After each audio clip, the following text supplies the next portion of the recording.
গো সেই ভাগ্যবান দিদিরা যারা কিনা একটুখানি মান অভিমান করলেই তোমাকে বিটাগে দিন রাতের ঘুম চলে যায়। কোন ফিলি তোমাকে ওই মান অভিমান ভাঙাবে না সেই কথা চিনতে হরতে হরতে তারপর আবার তোমাকে জন্মদিন আসুক মৃত্যুদিন আসুক দুত্তুরিকা কি কই তোমাকে ওই ম্যারেজ ডে আসুক যে ডে আসুক তোমাকে কোন ফিলি গোপন মিশনে সারপ্রাইজ দেয়া যায়, কোন ফিলি ভালো ভালো গিফট দেয়া যায়, কোন ফিলি দিলি তোমরা খুশি হবানে এই কথা চিনতে হরতে হরতে তোমাকে বিটাগে রাত্রি ঘুম হয় না।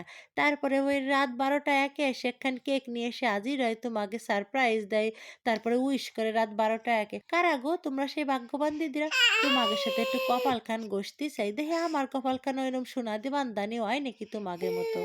তারপরে আবার এই যে Rose Day, Propose Day, Kiss Day, Hug Day, কি ডে আছে না সব ডেতে তোমাকে মনে হরি হরি তোমাকে এসে উইশ করে। আমার জীবনে আবার এসব ডে এর কোনো বালাই নেই। আমার জীবনে আছে খালি এই যে ভাত ডে, দুধ ডে, প্যাম্পাস ডে এই সব ডে আছে। এত বছর জানতাম ওই বার্থডে ডাই খালি আছে আমার জীবনে জোড়াতালি দিয়ে কোনো মতে। ও মা এবার বছর তাও ধুয়ে ফুসে যাবার নাকছিল প্রায়। ওই 12টা একে সারপ্রাইজ তো থাক দূরের কথা। ওই বিটা দেই সারাদিন আমার একটু উইশ করারও প্রয়োজন বোধ করে নাই। এরপর আমি সব আশা যখন ত্যাগ করে ঘুমায় পড়ছি সল নিয়ে, তখন উনি আমার জন্মদিনের লাস্ট আর ওই রাত 11টার সময় হাতে একখান দামড়া কেক একটা ফুলের বুকে আর গিফট নিয়ে এসে হাজির হয়েছে আমাকে। তারপর উইশ করতেছে। কোথার পাবলিক রে ভাই।